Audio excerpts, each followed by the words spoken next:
Welcome back, everyone, to another episode of Mike Will RPG.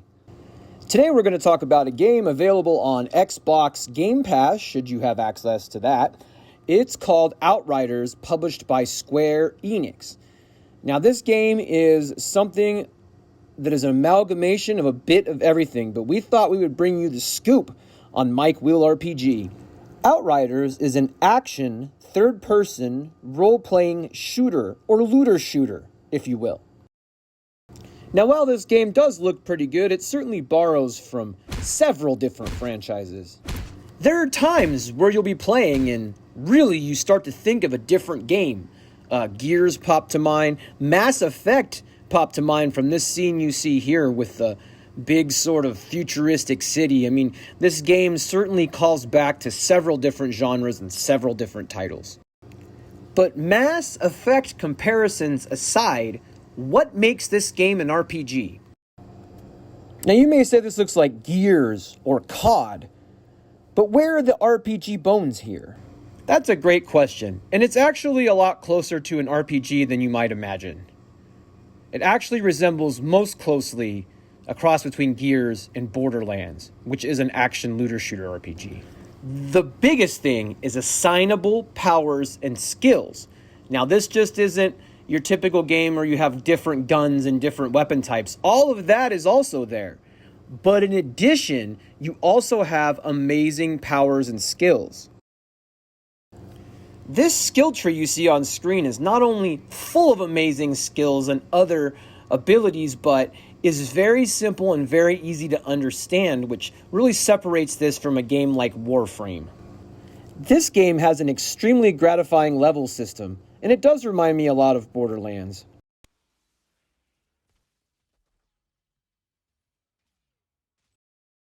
As I mentioned, the level cap is 30 with a total available skill points pool of 20. Now, we have found in our playtime with this game that really the core powers seem to be the best when you're starting out, but you can tend to mix in these new powers as you progress through the game. Now, while the looter shooter pieces may be Borderlands-esque, the powers turn the game more towards Mass Effect, and the environments more bring that Mass Effect feel, but the core gameplay and gunplay is very much Borderlands. And of course, we have to mention Gears of War because of the cover-based mechanics here. Facts and figures aside, I did want to touch on the rough multiplayer start that this game had. Now, you can play this game, and it does work very well in single player, so keep that in mind. There are fewer crashes and issues when it comes to the single player portion of this game. Now, the multiplayer portion of this game is fun as heck. Don't get me wrong, but we have been playing for a couple weeks now, and while it is getting better each week, I would caution people that are playing during peak hours, you will see crashing, and you will see crashes to the Xbox desktop. That is a reality of playing this game online at this time. We did find some workarounds, such as if you couldn't join one person's game, have that person join your game, and these are common things we see with NAT issues, especially on Xbox, and those are extremely common, and especially during peak hours. So I really feel that Square Enix will get this resolved, and I think it is worth diving into.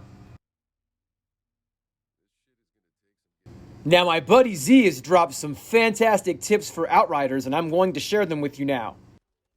Number 1 is play Hunter Tracker side missions for the best rewards, and you want to play those on the highest tiers.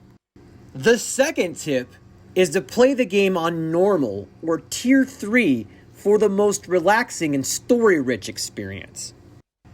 Tip number 3 is consider playing through the game solo to watch the cutscenes. During multiplayer, you can watch these cutscenes if you're with a group of friends, but it is the correct etiquette to go ahead and skip those, not to hold up random people. Tip number 4 from Z is don't worry too much about getting the best of the best weapons early on.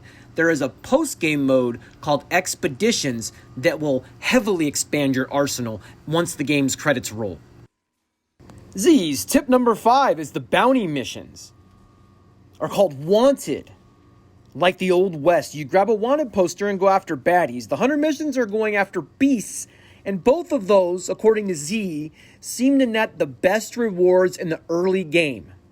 So I hope you enjoyed my video on Outriders and some beginner's tips to get you started. Would you like to see more Outriders on Mike Will RPG? What game would you like to see next Monday? Let me know in the comments below. Hope you guys are having a great day.